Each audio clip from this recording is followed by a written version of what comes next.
hydraulic brakes. It's just made for such a smoother ride. It's overall, just a much better experience than the first scooter we got. I see a lot about the Wolf Warrior 10 Pro, and in fact across the US market that seems to be mainly talked about what's the so-called base model, or the X.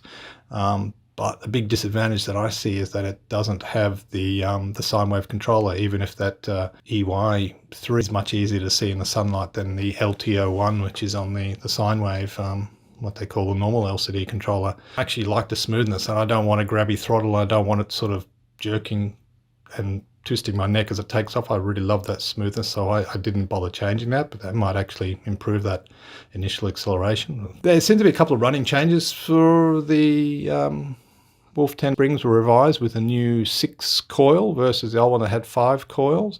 Run the tyres with 45 psi in both the scooters we have. Initial impressions on the Wolf Warrior 10. There are no steering stops, and when you turn the steering to hard left or right, you can sort of pinch the wiring at the front. Just doesn't seem to have the steering lock. Well, not a steering lock. I had to get into the P settings. They've changed the code to 1500.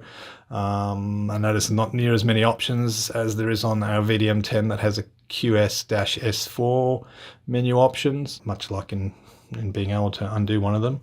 Obviously, when you're buying from AliExpress, the warranty is a bit of an issue. They will. I had a conversation to them, a chat line, and they'll send me out parts. They'll try and do diagnosis over the internet with videos and pictures. And if they find that's out, so you are up to fitting it yourself or getting a shop to do it. But Carbu, that's why I went with Carbu, is they're well known. A lot of shops locally, so I shouldn't have a problem for parts, or if I don't want to do it myself.